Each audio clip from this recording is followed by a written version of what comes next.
తాకట్లో ఉన్న మీ బంగారాన్ని విడిపించి ఆ రోజు ఆన్లైన్ రేటుకి కొంటాం. Sharma gold company. నమస్కారం, వెల్కమ్ టు సుమన్ టీవీ. నేను గీతాంజలి. ప్రస్తుతం మనతో పాటు లలితా పరివార సంఘం వ్యవస్థాపకురాలు, లలితా అమ్మవారి ఉపాసకురాలు అరుణా పేరి అమ్మగారు ఉన్నారు. వారితో మాట్లాడదాం. అమ్మ నమస్కారం. శ్రీమాత్రే నమః. శ్రీమాత్రే నమః. ఏంటో భలే అఫెక్షనేట్ గా అనిపిస్తుంది మిమ్మల్ని చూసినప్పుడల్లా, మాట్లాడినప్పుడల్లా. ఎక్కువసేపు గడపడం కూడా మీతో ఒక అదృష్టమేనమ్మా. చాలా మందికి ఆన్లైన్ లో ఉచితంగా నేర్పిస్తూ ఉన్నారు కదా. అంటే వాట్సాప్ నెంబర్ కూడా మనం వేసాం కొన్ని చోట్ల. ఇప్పటికి ఎంతమందికి నేర్పిస్తున్నారు మీరు? లలితా పరివార్ ద్వారా ఇప్పటి వరకు 12,000 మంది కంటే ఎక్కువ మంది సాధకులు జాయిన్ అయ్యారమ్మా. పూర్తి వరల్డ్ లో అన్ని చోట్ల నుంచి కూడా ఆన్లైన్ క్లాసెస్ కదా. సో అందరికి కన్వీనియంట్, ఇంట్లోనే కూర్చుని ఫ్రీగా నేర్చుకుంటున్నారు. సో మనకి అలాగే లలితా శాస్త్రము, సౌందర్య లహరి, శివానంద లహరి, విష్ణు శాస్త్రము ఇవన్నీ నేర్పిస్తారు. భగవద్గీత, తర్వాత నారాయణీయము, ముఖ పంచశతి, ఇంకా బోల్డ్ స్తోత్రాలు, త్రిశతి చాలా పవర్ఫుల్, మంచి స్తోత్రము. చిన్నది ఉంటుంది. అలాగే ఖడ్గమాల, ఇవన్నీ కూడా ఉంటాయి. టైం టు టైము మన టైంని బట్టి నేర్పుతూ ఉంటాము. కానీ ప్రస్తుతానికి అన్ని క్లాసులు ఫుల్ ఉన్నాయమ్మా. ఇప్పుడు మనం లాస్ట్ టైం చేసాం కదా, దాని తర్వాత ఎంత రెస్పాన్స్ వచ్చిందంటే చాలా మందికి మేము సెలెక్ట్ చేయవలసి వచ్చింది. ఎందుకంటే టైమింగ్స్ కుదరక, టైమింగ్స్ పాపం వాళ్ళకి వేరే టైమింగ్స్, మనం పెట్టిన క్లాస్ టైమింగ్స్. సో సెలెక్ట్ చేయవలసి వచ్చింది. ఏ టైమింగ్స్ మేము ఇస్తున్నామో అందులోనే తీసుకుని. కానీ చాలా రెస్పాన్స్ వచ్చింది. అంటే చాలా గొప్ప విషయం. మంచి మనసుతో మీరు ఇలా నేర్పించడం ఉచితంగా అనేది కూడా గొప్ప విషయమే. మీరు అసలు డబ్బుల కన్నా కూడా అంత సమయం వెచ్చించాలి కదమ్మా. ఇంతమందికి నేర్పించడం అంటే అది మామూలు విషయం కాదు. మీరు ఎంతో యాక్టివ్ గా ఉంటారు తెలుసది నాకు. ఎందుకంటే మీరు ఎర్లీ మార్నింగే లేస్తారు. ఇవన్నీ కూడా ఈ మార్నింగ్ అనే దగ్గర ఒకటి బ్రహ్మ ముహూర్తం. అవును, ఆ సమయంలో నిద్రలేస్తే చాలా మంచిది, ఆ సమయంలో ఈ పనులు చేస్తే మంచిది అని అందరూ చెప్తుంటే విన్నాను మీలాంటి పెద్దవాళ్ళు. సో మీ మాటల్లో వినాలనుకుంటున్నాను మరొకసారి. బ్రహ్మ ముహూర్తం ప్రాముఖ్యత ఏంటి అసలు? ఎందుకు ఆ సమయంలో నిద్ర లేవాలి? లేచినప్పుడు ఖచ్చితంగా ఆ ముహూర్తంలో చేయవలసిన పనులేంటి వివరించండి. అవునమ్మా, ఇది చాలా మంచి టాపిక్ అమ్మా. బ్రహ్మ ముహూర్తము అంటే ఎర్లీ మార్నింగ్ 3:30, 3:45 నుంచి 4:30. ఒక్కొక్కసారి చలికాలం అదైతే 5, అంటే సూర్యుడు ఉదయిస్తున్న 1.5 hours ముందుకు చూసుకుంటాము. అదంతా బ్రహ్మముహూర్తం అనమాట. సో మామూలుగా టైంలో క్యాలిక్యులేట్ చేసుకుంటే 3:45 నుంచి 4:30, 4:45 వరకు ఈ మధ్యలో ఏదైనా బ్రహ్మముహూర్తం అంటాము. బ్రహ్మ ముహూర్తం పేరులోనే బ్రహ్మ అంటే ఏంటి? పరబ్రహ్మ. బ్రహ్మ అంటే దేవుడు, పరమేశ్వరుడు పేరు. బ్రహ్మ ముహూర్తం అంటే ఎర్లీ మార్నింగ్ టైము. చూడండి అమ్మా, మనము ప్రకృతితో కనెక్ట్ అయి ఉన్నాము. ప్రకృతి అంటే నేచరు, అమ్మవారు. ప్రకృతి అంటే అమ్మవారు కదమ్మా. ప్రకృతితో మన బాడీ అంతా కూడా, మన శరీరంలో కూడా బయట ఏవైతే ఉన్నాయో పంచభూతములు, పంచ తన్మాత్రలు, అదంతా కూడా మనలో కూడా ఉన్నాయమ్మా. శరీరానికి మన శరీరానికి ప్రకృతికి కూడా చాలా కనెక్టివిటీ ఉంది. ఎప్పుడైతే ఈ బ్రహ్మ ముహూర్తంలో ఈ ప్రకృతితోటి మనం కనెక్ట్ అవుతామో, ఎలా అవుతాము? ఈ ప్రకృతిలో బ్రహ్మ ముహూర్తంలో వైబ్స్ ఉంటాయమ్మా, సంచరిస్తూ ఉంటాయి. ఈ శక్తి దేవతలందరూ కూడా, ఎనర్జీస్ అంతే కూడా ఈ బ్రహ్మ ముహూర్తంలో సంచరిస్తూ ఉంటుంది. ఎప్పుడైతే మనం బ్రహ్మ ముహూర్తంలో లేచి మనము సాధన కానీ, దేవనామస్మరణ కానీ, లేకపోతే కొంతమంది యోగా చేసుకుంటారు, మీరు ఏం చేసుకున్నా కూడా ఆ బ్రహ్మ ముహూర్తంలో కాసేపు కామ్గా, ఎవరితోటి మాట్లాడకుండా మౌనంగా ఏదో ఒకటి, మీకు ఏమీ రాకపోతే కళ్ళు మూసుకుని కూర్చోండి. నేను చాలా మందికి చెప్తాను, మాకు మంత్రం రాదు, మాకు అసలు ఆ సమయంలో ఏం పఠించాలి, ఏం చదవాలి అని అడుగుతూ ఉంటారు. సో అన్నీ ఉన్నాయి. ఒకవేళ మాకు ఇవన్నీ కూడా వద్దు అంటే ఏమీ చెయ్యొద్దు. మీరు జస్ట్ ఆ ప్రకృతి యొక్క ఆ వైబ్స్ ని అబ్జర్వ్ చేయండి. ఆ చేస్తూ ఏదో ఒకటి, రాముడు, కృష్ణుడు, హనుమంతుడు, లేకపోతే అమ్మవారు, ఏదో ఒక నామస్మరణ కనుక మీరు చేసుకుంటే, లేకపోతే మన గురువుల ద్వారా మంత్రాలు తీసుకుంటూ ఉంటాం. మన గురు మంత్రం ఏదైతే ఉందో, ఏదైతే ఉపాసన తీసుకున్నామో ఆ గురు మంత్రము, ఎవ్వరు మంత్రం తీసుకోపోయినా పర్లేదు. హరే కృష్ణ హరే కృష్ణ కృష్ణ కృష్ణ హరే హరే, హరే రామ రామ రామ హరే హరే. ఎంత బాగుంటుందమ్మా ఈ మంత్రము. లేకపోతే ఓం నమో దక్షిణామూర్తయే నమః, ఓం నమో దక్షిణామూర్తయే నమః. ఓం నమో దక్షిణామూర్తి నమః. దక్షిణామూర్తి తెలుసు కదమ్మా, ఆది శివయ్య. గురువు ఆది గురువు. శివయ్య. నాకు చాలా ఇష్టము, నాది నా మొబైల్ ఫోన్ డిస్ప్లే కూడా అదే ఉంది, మీకు చూశాను. ఆది గురువు. మనందరికీ కూడా ఆది గురువు ఆయనేనమ్మా, శివయ్య. అక్కడి నుంచి అందరికీ, మనకే కాదు దేవతలకి కూడా ఆది గురువు శివయ్య. ఆ దక్షిణామూర్తిని అమ్మా, ఓం శ్రీ దక్షిణామూర్తయ్య అని కూడా అనుకోవచ్చును. ఓం శ్రీ దక్షిణామూర్తయే నమః. ఈ ఒక్క నామం చదువుకోండి, లేకపోతే కృష్ణ రామ రామ రామ కృష్ణ కృష్ణ అనుకోండి. ఏదనుకున్నా మౌనంగా, పైకి గట్టిగా అనాలనేమి లేదు, మౌనంగా మన లోపల శ్వాస పైకి తీసుకుంటాం కదా. అవును. కాస్త మీరు, నేనైతే ఏం చేస్తానంటే విండో ఓపెన్ చేస్తానమ్మా. బయట ప్రకృతి అంటే మన ఏ రూమ్ లో ఉన్నా కాస్త డోర్ కానీ విండో కానీ ఓపెన్ చేసి ఉంచుకోండి. ఆ బయట ఫ్రెష్ ఎయిర్ వస్తుంది ఆ టైంలోను. ఆ ఫ్రెష్ ఎయిర్ తోటి మనకి ఎంత ఆనందం అనిపిస్తుందో. ఎప్పుడైతే మనం కూర్చుంటామో, ఫ్రెష్ ఎయిర్ తీసుకుంటామో, ఈ నామస్మరణ చేస్తూ ఉంటామో, సాధన అంటాం దాన్ని. అలా చేస్తుండేదాన్ని సాధన అయిపోతుంది. ఆ చేస్తూ ఉంటామో మన మనసు నిజంగానే ప్రకృతితో కనెక్ట్ అయిపోతుంది. ఎక్కడో అక్కడ మనం అమ్మవారితో కానీ, మీరు ఏ నామం చదువుకుంటారో ఆ దేవుడితో కనెక్ట్ అవుతారు. మీకు మంచి థాట్స్ వస్తాయమ్మా. మీ బ్రెయిన్ అంతా కూడా చాలా పీస్ఫుల్ గా ఉంటుంది, ప్రశాంతత. మనం చాలా మంది స్టూడెంట్స్ కి అయితే స్పెషల్లీ బ్రహ్మ ముహూర్తంలో లేచి అలవాటు ఉన్న పిల్లలు చాలా ఉచ్చ స్థితిలో ఉంటారమ్మా. ఆ సమయంలో లేచి చదువుకోవాలని అంటారు. ఆ టైంలో కనుక చదువుకుంటే పూర్తి వాళ్ళ కాన్సన్ట్రేషన్ అంతా కూడా బుక్ మీద పెట్టుకుని చదువుకుంటే అది మర్చిపోకుండా ఇక్కడ స్టోర్ అయిపోతుంది.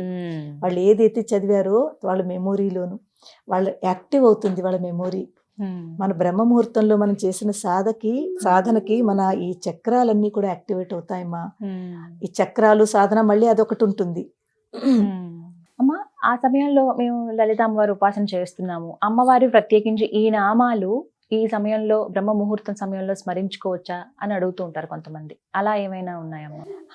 ఏదైనా లలితా సహస్రంలోంచి ఏదైనా నామం తీసుకోండి మీరు అమ్మా. తొలి నామమే తీసుకోండి, ఎంత అందమైన నామం. శ్రీమాత శ్రీ మహారాజ్ఞి శ్రీమత్ సింహాసనేశ్వరి చిదగ్నికుండ సంభూత దేవ కార్య సముద్యత.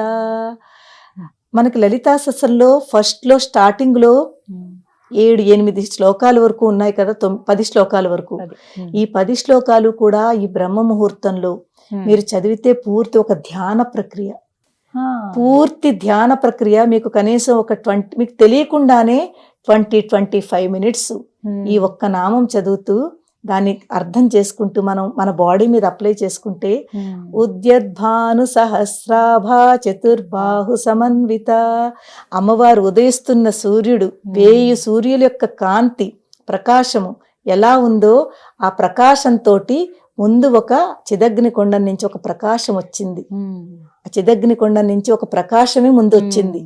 ఆ ప్రకాశం ఎలా ఉందిట, 1000 సూర్యుల యొక్క కాంతి ఎంత ఉంటుందో అంత కాంతి ముందు బయటకు వచ్చింది. ఉద్యద్భానం. ఇదంతా ఒక ధ్యాన ప్రక్రియ. అది మనం ఇలా తలుచుకుంటూ చేస్తే మీకు 25 మినిట్స్ ఈజీగా పట్టేస్తుంది. ఆ 25 మినిట్స్ కూడా మీరు ఎప్పుడైతే ఈ నామాలు చదివారో, ఫస్ట్ స్టార్టింగ్ లో ఉన్న 8-9 శ్లోకాలు తీసుకోండి చాలు కంటిన్యూగా. ఇదే బ్రహ్మ ముహూర్తంలో మీరు 25 మినిట్స్ ధ్యానం చేసేస్తున్నారు. అది మన మీద కూడా అప్లై అయిపోతుంది. దాని తర్వాత చేస్తానమ్మా, ఖచ్చితంగా చేస్తాను నేను బ్రహ్మ ముహూర్తంలో. అంటే చాలా మందికి సందేహం ఉంటుంది, ఏం పట్టించుకోవాలి. కొంతమంది ఏమో జస్ట్ ఏదైనా మ్యూజిక్ అలా పెట్టేసి మెడిటేట్ చేసుకుంటూ ఉంటారు. అలా వాటి బదులు ఇలా స్మరించుకున్నా కూడా మంచిదే. ఒకటి మంత్రములు. మనం దీనికి మనకి రిస్ట్రిక్షన్స్, స్నానం చేసే కూర్చోవాలా ఏమీ అక్కర్లేదు. మీరు ఈవెన్ మీరు ధ్యానం చేస్తున్నప్పుడు ఈ శ్లోకాలు మీరు జస్ట్ లేచి, కొంతమంది అయితే మీరు బ్రష్ చేసుకుని కూర్చోవాలా, ఇలాంటివి కూడా ఉంటాయి. ఫ్రెష్ అయి కూర్చోవాలా, బ్రష్ చేసుకో, ఏమీ వద్దమ్మా. లేచిన వెంటనే మీరు బెడ్ దిగిపోవాలమ్మా. అందరికంటే ముందు ఒక నేమ్ ఏంటంటే, మీరు బెడ్ మీద కూర్చొని చెయ్యొద్దు. ఎందుకంటే ప్రతి దానికి ఒక్కొక్క పర్పస్ ఉంటుంది. మనం బెడ్రూమ్ లో బెడ్ మీద పడుకున్నాము అంటే అక్కడ మనం ఈ దైవనామంలో అది చేసుకుంటే ఆ ఎఫెక్ట్ ఉండదు. మనం దాని కిందకి ఏదో ఒకటి పరుచుకుని కూర్చుని పక్కనే జస్ట్ దూరం వెళ్ళక్కర్లేదు. లేచిన వాళ్ళు లేచినట్టుగా. నేనైతే అసలు బ్రహ్మ ముహూర్తంలో లేచి అందరికంటే ముందు భూదేవికి దండం పెడతాను. చాలా మంచిదమ్మా. ఆ వసుధ వసుధాయే నమః అనుకుని భూమిని స్మరించుకుంటూ క్షమాపణ. ఎందుకంటే మనం రోజు ఎన్నిసార్లు అమ్మవారిని మనం ఆ భూదేవిని తొక్కుతున్నామో, ఎంత కష్టపెడుతున్నామో, ఎంత తప్పు చేస్తున్నామో, కనీసం ఒక చిన్న కృతజ్ఞత అంటే అమ్మ క్షమించమ్మా అని క్షమాపణ ముందు దండం పెట్టుకుంటాను. దండం పెట్టుకున్న తర్వాత కరాగ్రే వసతే లక్ష్మీ, కర మధ్యే సరస్వతి, కరమూలేతు గోవింద, లేతే కరమూలేతు గౌరీ కూడా అంటారు. గౌరీ కానీ గోవింద ఏదైనా పర్వాలేదు. అలా చదువుకుని మనం ఆ దర్శనం చేసుకుంటే అది కూడా చాలా మంచిది. కొంతమంది ఇలా అనుకుని కళ్ళ మీద పెట్టుకుని ఎంత బాగుంటుందో అలా చేసుకుంటేను. ఇది చేసుకున్న తర్వాత మనం ఏం చేస్తామంటే మీరు చెప్పినట్టుగా 2-3 మన నామాలు శ్లోకాలు ఇవన్నీ కొంచెం పుస్తకం పట్టుకొని చదవాలి ఇవన్నీ కూడా. కానీ మనం ఎక్కువ చేసేది ఏంటంటే కళ్ళు మూసుకుని ధ్యానము. ఈ బ్రహ్మ ముహూర్తంలో కళ్ళు మూసుకుని ధ్యానము. మీకు ఏదైనా 2-3 శ్లోకాలు వచ్చనుకోండి, అదే చదువుకోండి, పుస్తకం పట్టుకోవాలని లేదు. ఏ ఒక్క నామం వచ్చినా చెప్పిన శ్రీమాత, శ్రీ మహారాజ్ని, శ్రీమత్ సింహ అది అందరికీ వస్తుంది. తొలి ఫస్ట్ నామం అందరికీ వస్తుంది. మీరు అదొక్కటే పట్టుకోండి. అదొకటి పట్టుకుని కళ్ళు మూసుకుని ఆ నామం చదువుకోండి. లేకపోతే ఏమి వద్దు, నేనైతే శ్రీమాత్రే నమః. ఇంకా సులువు అందరికి. ఎంత సులువమ్మా, చిన్నవాళ్ళైనా పెద్దవాళ్ళైనా ఎవరైనా శ్రీమాత్రే నమః, శ్రీమాత్రే నమః. ఇది లేకపోతే శ్రీ దక్షిణామూర్తయే నమః, లేకపోతే హరే కృష్ణ హరే కృష్ణ. ఏదైనా సరే మనసులో ఎప్పుడైతే చదువుకుంటామో మనకి పాజిటివిటీ బాగా పెరుగుతుంది, ప్రశాంతంగా ఉంటుంది. స్టూడెంట్స్కి మెమొరీ స్ట్రాంగ్ అవుతుంది. వాళ్ళకి ఏ స్ట్రెస్లో అయితే రాత్రి పడుకున్నారో పొద్దుట ఫ్రీ అయిపోతారు. వాళ్ళు లేచిన వెంటనే మళ్ళీ ఉంటుంది. అలవాటు చేసుకోవడానికి ఒక వారం రోజులు టైం పడుతుంది. ఇవాళ చేసేస్తే వచ్చేస్తుందని కాదు, కొంచెం నెమ్మదిగా తొలి రోజు ఒక 5 నిమిషాలు కూర్చోండి, నిద్ర వస్తే పడుకోండి. నేను అందరికి వాళ్ళకి ఈజీ చెప్తానమ్మా. నేను చెప్పివన్నీ కూడా చాలా ఈజీగా ఉంటాయి కదమ్మా, తెలుసు. చాలా ఈజీ ట్రిక్స్ చెప్తాను అందరికి. మీరు ఇలాగే చేయండి అని చెప్పామనుకోండి, అందరికి అవదు అలాగా. ముందు మీరు ఒక 4 o'clock టైం పెట్టుకుందాం, 3:45 కూడా కాదు, 4 o'clock లేవండి. లేచి ఫస్ట్ 2-3 days లేచిన వెంటనే మళ్ళీ నిద్ర వస్తుంది. ఒక 2 minutes ఎలాగైనా బద్ధకమైనా సరే అలా కళ్ళు మూసుకుని కూర్చోండి. బెడ్ కూడా దిగద్దు, అలవాటు అయ్యే వరకు బెడ్ మీదే కూర్చోండి. 5 minutes కూర్చున్నారా, నిద్ర వస్తుందా పడుకుని పోండి. ఇలా 2-3 రోజులు చేయండి. అదే టైంకి 3-4 రోజుల తర్వాత మీరు అలారం పెట్టుకోక్కర్లేదు, మెలకు వస్తుంది కదా, మీకు మెలకు వచ్చేస్తుంది. అవును. ఎందుకు తెలుసా అమ్మా, మన బాడీకి మనం చెప్పుకుంటున్నాము ఈ టైంకి నేను లేవాలి. ఇక్కడే చెప్పుకుంటున్నామమ్మా. మనం ఏది చెప్తామో మన మనసు మన బాడీ వింటుంది, మనకు అది సహకరిస్తుంది. చూడండి, ఆకలి మనకి ఎప్పుడు ఏ టైంకి భోజనం చేస్తామో ఆ టైంకి ఆకలి వేస్తుంది. ప్రతిదీ కూడా దాని సిస్టమేటిక్ గా జరుగుతుంది కదా. ఇది కూడా అలాగే. ఒక 4 రోజులు మనకి తెలియదు, అలారం పెట్టుకోవాలి. 5వ రోజు నుంచి మీ అలారం కూడా అక్కర్లేదు, దానంతట అదే బాడీ మనం లేపేస్తుంది. 2వ రోజు 3వ రోజు పోను 10 నిమిషాలు కూర్చోండి. ఫస్ట్ డే 5 నిమిషాలు, 2వ రోజు ఒక 10 నిమిషాలు కూర్చోండి. ఇలాగా ఇంకా మీకు తర్వాత పడుకోవాలని ఉండదు, ఒక అరగంట సేపు కూర్చోవాలని ఉంటుంది, మెలుకు వస్తుంది. అదే ధ్యానం అనమాట. కూర్చోండి, ఏమీ చదువుకోవద్దు, కూర్చోండి, కళ్ళు మూసుకుని కూర్చోండి, అబ్జర్వ్ చేయండి. మన బ్రెత్ ఉంది కదా, శ్వాసను అబ్జర్వ్ చేయండి. అమ్మవారి శ్వాస అమ్మా, పైనుంచి బయటికి లోపుతో తీసుకుంటున్నాం. ఇక్కడ ప్రాణం ఉంది అంటే అమ్మవారి ప్రాణశక్తి కదమ్మా. ఆ ప్రాణశక్తిని మీరు అబ్జర్వ్ చేయండి. మీ కళ్ళతో అక్కడ అమ్మవారు కనిపిస్తున్నట్టుగా భావించుకోండి. ఏమి చదువుకోపోయినాను, చదువుకుంటే ఏంటంటే ఒక మంత్ర రూపంలో అది ఆ వైబ్స్ లోపలికి వెళ్తాయి. బయట ఉన్న ఇక్కడ ఏంటుంటుంది, కాస్మిక్ ఎనర్జీ అంటాం దాన్ని. ఈ బయట ప్రకృతిలో ఉన్నది కాస్మిక్ ఎనర్జీ. తో ఈ కాస్మిక్ ఎనర్జీ ఎప్పుడైతే మనం ఎక్కడి నుంచి వస్తుంది తెలుసా, బ్రహ్మరంధ్రం నుంచి. కనెక్టివిటీ ఇక్కడే ఉందమ్మా. మన పూర్తి ఈ ఆత్మ పరమాత్మతో కలవాలి అంటే ఇక్కడి నుంచే కనెక్టివిటీ. ఈ కాస్మిక్ ఎనర్జీ కూడా ఈ మన బ్రహ్మరంధ్రం నుంచి మన శరీరంలోకి ఆ శక్తి వెళుతుంది. శక్తి వెళ్ళి మన శరీరాన్ని అంతని కూడా అది చాలా ఎనర్జెటిక్ గా ఉంచుతుంది. ఈ ఎనర్జీ ఎప్పుడైతే లోపలికి వెళ్ళిందో ఎనర్జీగా ఉంచుతుంది. బ్రహ్మ ముహూర్తంలో లేచిన వాళ్ళు రోజంతా ఎనర్జీగా ఉంటారమ్మా. కొన్నాళ్ళు తప్పకుండా మీరు కొన్ని రోజులు చేసి చూడండి. తర్వాత బోల్డ్ పనులు అవుతాయి. తప్పకుండా ప్రయత్నిస్తాను. నేను ఇప్పటికీ కొంచెం వేస్తున్నాను, కానీ ఇంకా బ్రహ్మ ముహూర్తం అని ప్రత్యేకించి 4 గంటలు ఆ టైం పెట్టుకుని మీరు చెప్పిన విధంగా ఖచ్చితంగా పాటిస్తాను. మనం మార్నింగ్ ఎర్లీ మార్నింగ్ గమ్ములు లేచామనుకోండి, ఎన్ని పనులు అయిపోతాయో. ఇది మాత్రం నిజమమ్మా. ఏంటి ఇంత టైం ఉంటుందా మార్నింగ్ అని అనిపిస్తుంది ఆఫీస్కి వెళ్ళే వరకు కూడా. మనం చక్కగా చేసుకోవచ్చు, మన పనులన్నీ ఈజీగా చేసుకోవచ్చు.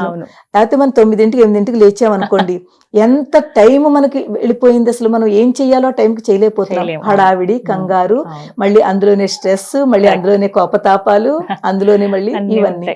సో ఎర్లీ మార్నింగ్ మనం ఎర్లీగా లేస్తే, ఒకటి మనం ప్రకృతి నుంచి డైరెక్ట్ ఎనర్జీ తీసుకుంటున్నాము, ఆ శక్తులు మనకు వస్తున్నాయి. మనం ధ్యానం చేస్తున్నాం, కళ్ళు మూసుకుని 10 నిమిషాలు కూర్చుంటున్నాం. ఆ ధ్యానం వల్ల మన శరీరానికి, మన బాడీకి, మన చక్రాలన్నీ యాక్టివేట్ అవుతాయమ్మా. నేనైతే పవర్ మెడిటేషన్ చేయిస్తాను, ఎన్నోసార్లు చేయించాను. ఆ టాపిక్ ఇంకోసారి తప్పకుండా మాట్లాడదాం. చాలా చక్కటి మీ చేతే చేయిస్తాను నేను. ఈ పవర్ మెడిటేషన్ 10 నిమిషాలు 12 నిమిషాలు చేద్దాము. తప్పకుండా చేద్దాం. ప్రతి చక్రం మీద ఒక్కొక్క 2 మినిట్స్ మనం దాన్ని యాక్టివేట్ చేస్తాం. యాక్టివేట్ మూలాధారం నుంచి సహస్రారం వరకు ఉన్న చక్రాలని ఒక బీజ మంత్రం ఉంటుంది. ఆ బీజ మంత్రం తోటి ఎప్పుడైతే మనం అది చేస్తామో ఆ చక్రం అక్కడ యాక్టివేట్ అవుతుంది. దీని మీద ఒక ఎపిసోడ్ చేద్దాం మనం డెఫినెట్ గా. నిజంగా. కానీ బ్రహ్మ ముహూర్తం అనేది చాలా విలువైనది, ఆ సమయాన్ని అందరూ వినియోగించుకోవాలి అంటారు. అన్నింటికి పనికొస్తుంది. మా పిల్లలకి, పెద్దవాళ్ళకి, చదువుకునే వాళ్ళకి, ఈవెన్ అనారోగ్యంగా ఉన్న వాళ్ళు కూడా బ్రహ్మ ముహూర్తంలో లేచి ఇలాగే కూర్చుని కళ్ళు మూసుకుని సాధన చేసుకోండి, వాళ్ళ ఆరోగ్యం కుదుటపడుతుంది, వాళ్ళు ఫ్రెష్ గా ఉంటారు, ఇరిటేట్ గా ఉండరు. బ్రహ్మ ముహూర్తంలో లేచిన వాళ్ళు పీస్ఫుల్ గా ఉంటారు, ఇరిటేషన్ ఇవన్నీ తగ్గుతాయి. చాలా చక్కగా చెప్పారమ్మా. థ్యాంక్ యూ సో మచ్ అమ్మా. నమస్కారం. శ్రీమాత్రే నమః.